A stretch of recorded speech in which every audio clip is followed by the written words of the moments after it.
कभी नहीं बदला वो भगवान का था। तो फिर सत्य कौन हुआ? तो आश्रय किसका लेना?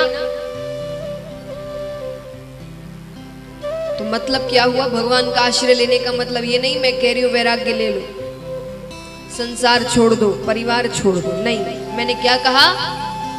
सब कुछ करिए पर सच को याद रखते हुए। आज मान लीजिए कोई व्यक्ति आपको धोखा देता है, आप बड़े दुखी होते हैं, टूट जाते हैं, बिखर जाते हैं। क्यों बिखर जाते हैं? क्योंकि उसको सच्चा मान लिया होता है, उस पर पूरी तरीके से भरोसा कर लिया होता है। ये बिल्कुल सच्चा है, कोई सच्चा नहीं है। इस पूरे एक बात आज मैं सबसे कहती हूं, इसको गांठ बांध कर रख लेना। इस जिंदगी में जितने भी रिश्ते हैं ना, जितने भी रिश्ते, ये हर कोई एक ना एक बार आपको धोखा देगा, हर कोई। अब धोखे का मतलब यही नहीं कि बदमाशी वाला धोखा, आधे से ज्यादा ऐसे होंगे जो कार्य में ही धोखा देंगे आपको। पर कुछ ऐसे रिश्ते हैं, लीजिए आपको बहुत प्रेम हो गया उनसे, अब आप सोच रहे हैं पूरा जीवन इनके साथ रहना है। कोई भी रिश्ता हो, माता पिता है, पति है, बच्चे हैं, लेकिन आपको थोड़ी पता किसका जीवन किस समय तक लिखा है। उसका जीवन ही धोखा दे जाए तब अब कैसे रहोगे? आपने तो उसके भरोसे रहने की आदत डाल ली थी। यानी जीवन में हर रिश्ता आपको एक ना एक बार धोखा जरूर देगा। सिर्फ एक ऐसा रिश्ता है जो जीवन में कभी धोखा नहीं देगा, वो है भगवान से आपका रिश्ता। वो कभी धोखा नहीं देने वाले आपको। देखिए महाराज, इतने रिश्ते नाते बनाते, परिभाषा क्या है? जो बदले ना। अब अगर संसार को आप इस परिभाषा पर खड़े करते हैं तो संसार यानी क्या? परिवार, रिश्ते, मोह माया, पैसे, धन दौलत, ये सब संसार है। एक बच्चा जन्म लेता है, थोड़ा सा बड़ा हुआ है, छोटा सा बालक है, उसके सामने 1 करोड़ रुपए रख दो और कुछ खिलौने रख दो, वो क्या उठाएगा? क्या? खिलौने। आप क्या उठाएंगे?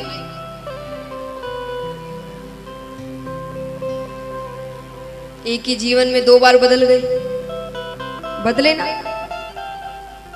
आश्रय बदला ना, कभी पैसों पर आश्रय रहा, कभी खिलौनों पर।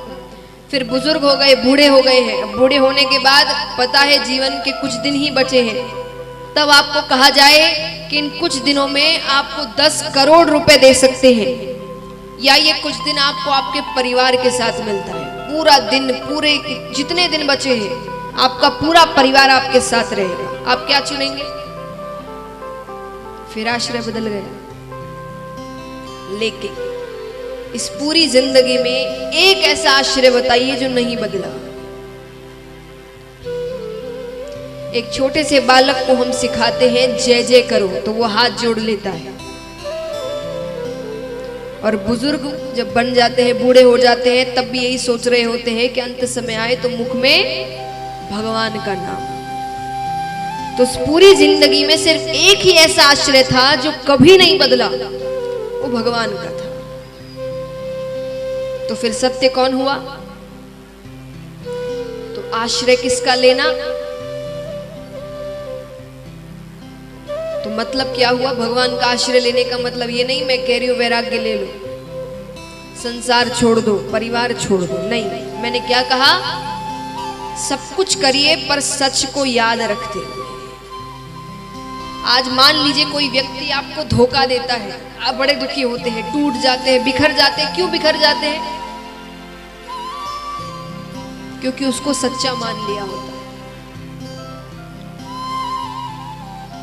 उस पर पूरी तरीके से भरोसा कर लिया होता है। ये बिल्कुल सच्चा है, कोई सच्चा नहीं है।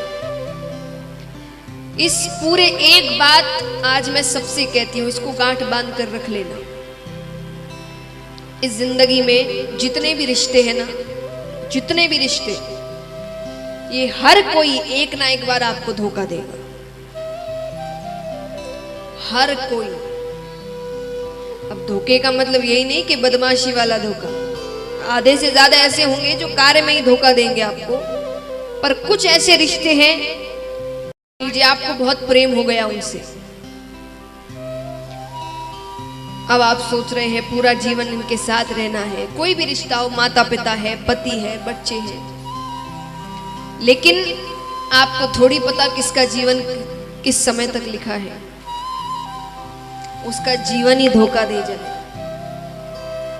तब अब कैसे रहोगे? आपने तो उसके भरोसे रहने की आदत डाल ली थी। यानी जीवन में हर रिश्ता आपको एक ना एक बार धोखा जरूर देगा। सिर्फ एक ऐसा रिश्ता है जो जीवन में कभी धोखा नहीं देगा, वो है भगवान से आपका रिश्ता। वो कभी धोखा नहीं देने वाले आपको। देखिए महाराज, इतने रिश्ते नाते बनाते, इतने कॉन्टैक्ट्स बनाते हैं, सोर्स निकलवाते हैं, बड़े बड़े लोगों से पहचान करते, क्यों करते हैं? एक सच्ची बात बताइए, हम बड़े बड़े लोगों से पहचान क्यों करते हैं? खास करके आप बताइए। पुरुष वर्ग को इस चीज का ज्यादा शौक रहता है, बताइए। बड़े बड़े लोगों से पहचान रखना, कोई कहता नहीं उसके बड़े सोर्स है भाई, बड़े कॉन्टैक्ट्स हैं। क्यों रखते हैं? कि कभी कोई दिक्कत के दिन आए तो वो काम आए। पर सच बताना, जब सच में बहुत दिक्कत के दिन आते हैं, बहुत दुख के दिन आते हैं, तो कौन याद आता है? कौन साथ देता है? तब ये कोई फोन भी नहीं उठाते आपका।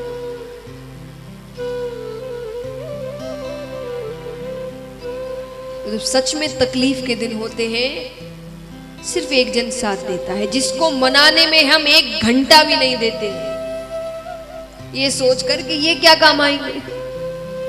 अरे बड़े बड़े लोगों से कांटेक्ट बनाओ, यहां जाओ वहां जाओ, उसको फोन करो, और जो हर वक्त आपके लिए साथ आपके पीछे खड़ा रहता है, उसके लिए इतना सा समय नहीं है हमारे पास। और समय है भीとअपने अनुसार है।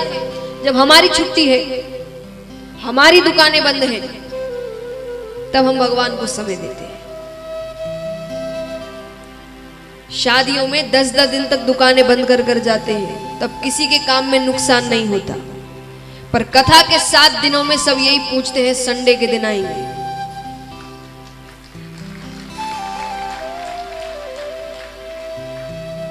एक सच्ची बात बताऊं आपको, ऐसा होना किसी के साथ कभी, भगवान कभी ना करे। कभी सच में कोई दुख के दिन आए, कोई संकट आया, आप भगवान के पास जाओ, मंदिर जाओ, हे भगवान मेरी रक्षा करो, बहुत तकलीफ है, और भगवान आपसे कहेंगे संडे के दिन आना, उस दिन मेरी छुट्टी होती है। कैसा लगेगा? उनको कैसा लगता होगा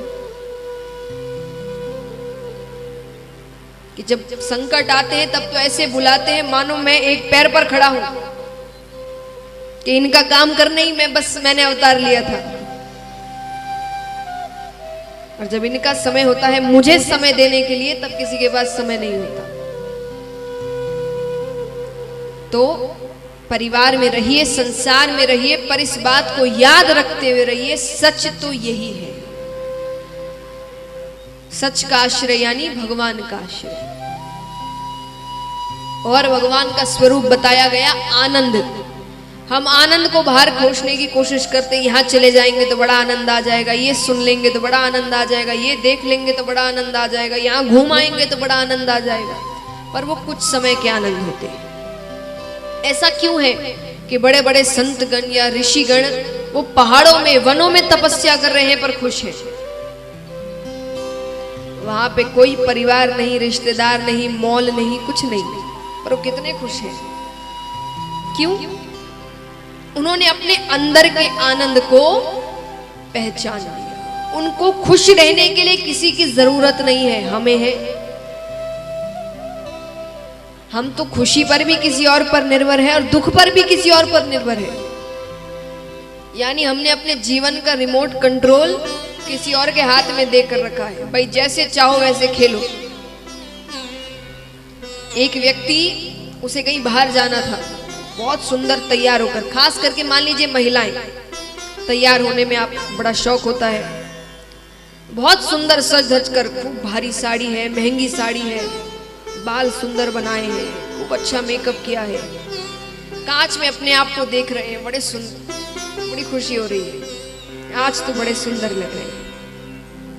घर से बाहर पैर रखा, पड़ोस वाली ने कह दिया क्या पहना है, बिल्कुल अच्छा नहीं लग रहा। सारी खुशी अब पूरे दिन यही सोचते रहेंगे क्या पहने। भले ही उस सामने वाले ने ठीक से देखा भी ना हो, लेकिन बस उसने जो कह दिया वो सच है, हमें तो बुद्धि है ही नहीं। तो और वही मान लीजिए दूर गए तो किसी दिन होता है कि हम खुद को अच्छे नहीं लग रहे हैं, पर किसी ने तारीफ कर दी, ठीक है अच्छे लग रहे हैं। इसका मतलब क्या हुआ, उसको रिमोट देकर रखा है। उसको आपको खुश करना होगा तो वो खुश कर देगा, उसको दुखी करना होगा तो एक मिनट में दुखी कर देगा, गुस्सा दिलाना होगा तो एक दो बातें देकर गुस्सा दिला देगा। ये अच्छी चीज है।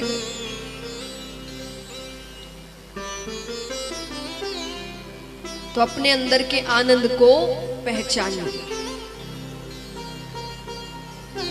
खुश रहने के लिए, दुखी रहने के लिए, क्रोधित होने के लिए जो करना है खुद से करो। किसी और के कहने पर, किसी और के उकसाने पर अगर कर दिया तो फिर भगवान कहेंगे तुम्हें बुद्धि और विवेक देकर मैंने गलती करी। जब उसका इस्तेमाल करना ही नहीं है, दूसरों के बोले बोले चलना है, तो मैंने क्यों दिया तुम्हें वो सब सारी चीजें। तो भगवान कहते हैं अपने अंदर के आनंद को पहचानो। और 3 तरह के ताप होते हैं, दैहिक, दैविक और भौतिक। इन तीनों तरह के तापों से भगवान हमें मुक्त करते हैं। तापत्रय विनाशाय श्री कृष्णाय वयम नुमा। इस प्रकार भगवान के स्वरूप के बारे में बताया जाता है। अब हम शुकदेव जी की कथा की ओर चलते हैं। देखिए,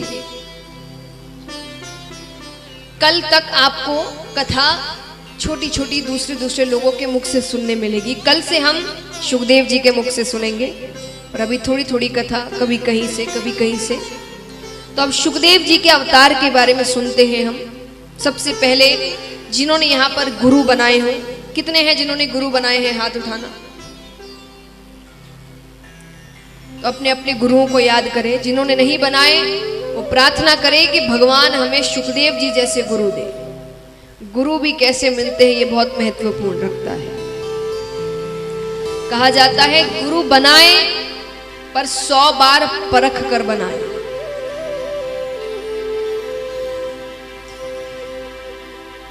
गुरु वही जो आपको भगवान से जोड़ दे। जो खुद से जोड़ दे वो गुरु नहीं है। उनसे जुड़ने के बाद आप भगवान से ज्यादा अगर उनकी पूजा कर रहे हैं, भगवान की तस्वीरों की जगह उनकी तस्वीरें लगा रहे हैं, तो मतलब आप गलत राह पर चल रहे हैं। तो गुरु सच्चे वही जो खुद की जगह भगवान से जोड़े आप। तो आइए शुकदेव जी के अवतार की कथा ऐसे अलग अलग शास्त्रों में अलग अलग ढंग से बताई गई है। पर दंत कथा के अनुसार एक बार ब्रह्मा जी ने एक बहुत बड़ी सभा का आयोजन किया। उस सभा में सभी को बुलाया गया, राजा महाराजा, देवी देवता, यक्ष, गंधर्व, किन्नर, ऋषिगण सब आते हैं। उस सभा में एक प्रश्न उठाया गया कि इस 3 लोक 14 भुवन में सबसे महत्वपूर्ण वस्तु क्या है। सब अपना अपना मत देते हैं। किसी ने कहा हीरा, कोई कहे सोना, कोई कहे चांदी। अब वहां ऋषिगण बैठे थे, उन्होंने कहा कि ये सारी चीजें तो कईयों के पास मिलेगी, यहां भी कईयों के पास होगी, सोने की कोई ना कोई वस्तु तो होगी, कितने मात्रा में है वो नहीं पता, पर कुछ ना कुछ वस्तुएं तो होगी, किसी के पास हीरे की होगी, किसी के पास सोने की। तो ऋषिगणों ने कहा ये कोई ऐसी वस्तुएं तो नहीं है कि जो किसी किसी के पास मिले, अरे बहुतों के पास होती है। तो सबने कहा फिर आप ही बताइए सबसे महत्वपूर्ण वस्तु क्या है। बोले अगर सबसे महत्वपूर्ण कुछ है जो आज के समय में हर किसी के पास नहीं मिलेगी तो वो है प्रेम। प्रेम कौन सा? हम और आप जो करते वो नहीं, हम स्वार्थ का प्रेम करते हैं। हमको जिससे स्वार्थ होता है, जरूरत होती है, उससे प्रेम होता है। निस्वार्थ प्रेम, जिस प्रेम में कोई स्वार्थ नहीं होता, वो जो भी कर रहे हैं स्वार्थ से नहीं कर रहे, बस प्रेम से कर रहे हैं। हम क्या करते हैं, हमने ऐसा किया तो तुम्हें भी ऐसा करना है। हर रिश्ते में यही है। किसी भी रिश्ते को उठाकर देख लो, थोड़ी सी भी गलती हो जाए तुम 10 चीजें गिनाने लगते हैं, मैंने ये किया, वो किया, ये किया, वो किया। तो ये प्रेम कहां हुआ? स्वार्थ का प्रेम हो गया। तो ऋषिगण कहते हैं निस्वार्थ प्रेम ये हर किसी के पास नहीं मिलेगा। तो बोले किसके पास मिलेगा? कोई ना कोई तो प्रेरणा स्वरूप होना चाहिए ना, उसे देखकर सब सीखे। तो ऋषिगण कहते हैं आप लोग बताइए किसके पास हो सकता है। तो कुछ देवता कहते हैं कि हो ना हो ब्रह्मा ब्रह्माणी के पास तो जरूर होगा, भाई वो रचना का दुनिया बनाई है उन्होंने।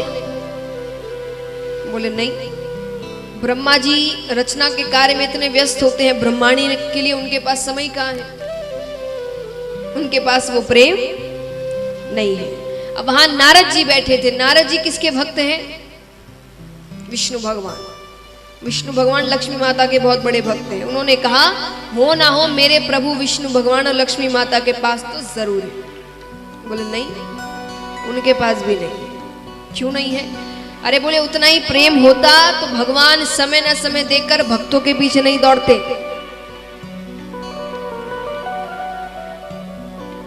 राधा कृष्ण अवतार में है, विष्णु भगवान की बात हो रही है। देखिए विष्णु भगवान ने सब लीलाएं हैं, कितने भी अवतार लिए हों, उन्होंने विवाह अपनी पत्नी से ही किया है। पत्नी कौन है? लक्ष्मी माता। रुक्मणी जी लक्ष्मी का अवतार है, सीता माता लक्ष्मी का अवतार है। लीलाएं हैं। उन्होंने राधा और कृष्ण का प्रेम हमें त्याग सिखाता है कि प्रेम का अर्थ सिर्फ लेना नहीं होता, प्राप्त करना, हासिल करना नहीं होता, त्याग होता है। तो भगवान अपनी लीलाओं से हर जगह कोई ना कोई सीख देते हैं। तो विष्णु भगवान और लक्ष्मी माता, उन्होंने कहा कि उनमें है तो भक्तों के पीछे दिन भर दौड़ते रहते हैं। अरे गजेंद्र ने मध्य रात्रि में पुकारा था, भगवान भागकर चले गए। आधी रात में लक्ष्मी माता को अकेले छोड़कर चले गए। इतना प्रेम होता साथ लेकर जाते, तो वहां भी प्रेम नहीं है। तो नारद जी ने कहा फिर आप ही बताइए कहां है। तो बोले अगर प्रेम की पराकाष्ठा कहीं पर है तो वो है महादेव जी और पार्वती माता के पास। क्यों? क्योंकि एक तो वो उनके आधे अंग पर विराजती है और महादेव जी ज्यादा से ज्यादा समय पार्वती जी के साथ रहते, यानी कैलाश पर्वत छोड़कर नहीं जाते वो। ब्रह्मा जी और विष्णु भगवान को भी कोई काम हो तो वो कैलाश पर्वत आते हैं, महादेव जी जाते नहीं कैलाश पर्वत से कभी, बहुत कम, कभी बहुत ही जरूरी कार्य हुआ तो सबसे ज्यादा प्रेम। अब नारद जी को बात अच्छी नहीं लग रही। नारद जी कहते नहीं ऐसी बात नहीं है, पर सबने बात सही ठहराई। नारद जी ने कहा अगर इतना ही प्रेम है तो मैं उनके बाद झगड़ा करवा दूं तो। अब आप सोचेंगे एक झगड़े से प्रेम थोड़ी घट जाता है। उन्होंने कहा अगर इतना ही प्रेम है तो मैं उनके बीच झगड़ा करवा दूं तो। झगड़ा एक दूसरे के बीच होता है, कोई तीसरा आकर झगड़ा करवा कर चला जाए मतलब प्रेम में कमी है। यानी आपके बीच भरोसा नहीं है। अपने में झगड़ा करते रहे, वो सब करते हैं, पर कोई और आकर झगड़ा कराकर चला गया तो वो वहां पर प्रेम में कहीं ना कहीं कुछ कमी है। नारद जी ने कहा मैं झगड़ा करवा दूं तो? सबने कहा तब की तब देखी जाएगी।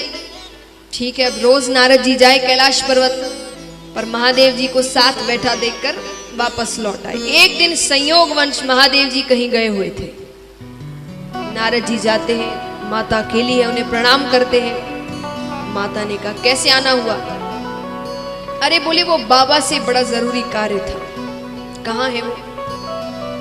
माता ने कहा वो तो अभी अभी निकले हैं। अगर बहुत जरूरी कार्य है तो मुझे कह दो, मैं उनसे कह दूंगी। बोले नहीं, थोड़ी व्यक्तिगत बात थी। व्यक्तिगत यानी पर्सनल। व्यक्तिगत यानी पर्सनल, आपको नहीं बता सकते। माता ने कहा आपके बाबा और मेरे बीच कोई व्यक्तिगत बातें नहीं रहती, वो सब कुछ मुझे बताते हैं। नारद जी ने कहा मैं नहीं मानता। पुरुष कोई ना कोई बात तो स्त्री से छुपाता ही है, वो चाहे भगवान हो कि साधारण पुरुष हो।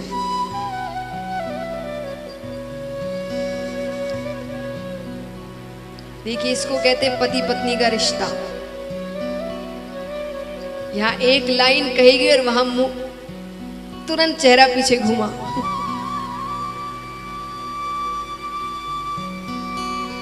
अब यहां जितने पति बैठे हैं ना, घर जाकर सबकी क्लास लगने वाली है। ऐसी कौन सी बात है जो मुझे आज तक नहीं बताई? पर सच्ची बात है ये। नारद जी ने कहा पुरुष कोई ना कोई बात तो स्त्री से छुपाता ही है। माता ने कहा ऐसी कोई बात नहीं है, हमारे बीच कुछ नहीं छुपाते। अरे नहीं छुपाते तो आपने अमर कथा सुनी है? माता ने कहा ये कौन सी कथा? अरे बोले हर किसी को नहीं सुनाते, वो सबसे ज्यादा प्रेम जिससे करते हैं ना उसे ही सुनाते हैं। माता ने कहा इसका मतलब वो मुझसे प्रेम ही नहीं करते? नारद जी ने कहा वो मैं क्या जानता हूं। अच्छा मैं चलता हूं, बाबा से मत कहना मैं आया था। नारद जी ने तो अपना काम कर दिया। अब माता बस इसी चिंता में, अमर कथा क्या है? ऐसी कौन सी कथा है? मुझे क्यों नहीं सुनाई? ऐसी क्या बात है उस कथा में? देखिए इतना गुस्सा इसीलिए क्योंकि आपको पता है कि नहीं मुझे नहीं पता, महादेव जी कई कथाएं पार्वती जी को सुनाते हैं। वो आए दिन कोई ना कोई कथा की चर्चा करते रहते हैं। आप कई श्लोक भी सुनेंगे जहां पर उन श्लोक में महादेव जी ने वो श्लोक कहे हैं पार्वती जी को समझाने के लिए। तो माता ने कहा कि फिर कोई ना कोई बात तो है इस कथा में, जब सारी कथाएं सुनाई है तो ये क्यों नहीं सुनाई? तो माता बड़ी चिंता में। अब महादेव जी कुछ समय बाद घर लौटते हैं। घर लौटते हैं तो रोज की तरह कोई स्वागत नहीं, कोई आओ भगत नहीं, दरवाजे पे कोई लेने नहीं आया। ठीक है, अंदर आ गए, बैठ जाते हैं। बैठ गए, कोई बातचीत नहीं, वरना आते ही 10 प्रश्न होते हैं। कहाँ गए थे, किससे बात की, क्या हुआ क्या नहीं हुआ, माता कुछ नहीं पूछ रही। अब देखिए महादेव जी ने कहा बात तो शुरू करनी पड़ेगी। जब पति पत्नी के बीच बातचीत नहीं होती ना, तब बातचीत बच्चों के माध्यम से चलती है। या तो बच्चों की कोई बात है या बच्चा बेचारा इधर उधर करता है। मम्मी से कह देना ऐसा ऐसा कहा है, वो आकर वो पापा से कह देना ऐसा ऐसा हुआ है ना। जब दोनों एक दूसरे से बात नहीं करते तो बच्चों के माध्यम से बातें चलती है। तो महादेव जी ने कहा बच्चों की ही बात उठाते हैं। महादेव जी कहते अरे गणेश कार्तिक कहाँ है? माता ने कहा गए होंगे कहीं, दिन भर पास बैठा के रखूं? ये बात तो पक्की हो गई कि नाराज है। अब किस बात पे वो पता करना है। फिर शांति, फिर कोई बातचीत नहीं। फिर महादेव जी कहते अरे देवी आपकी तबीयत तो ठीक है? ये एक और पुरुषों की आदत है, जब ज्यादा ही प्यार दिखाने लगे मतलब कुछ बात पता करनी है। या कोई गलती हुई है वो बताना है। महादेव जी कहते आपकी तबीयत तो ठीक है? माता ने कहा बिल्कुल ठीक है। क्यों? बोले अरे ठीक है तो आज भांग नहीं मिली। अब ये तो आग में घी डालने के समान हो गया। माता ने कहा जब देखो आपको भांग घोट कर दो, बड़े बेटे को खीर बना कर दो, छोटे को लड्डू बना कर दो, इन्हीं चीजों के लिए ब्याह के लाए थे क्या मुझे? वो कहीं का गुस्सा कहीं उतर रहा। माता कहती है भोले बाबा से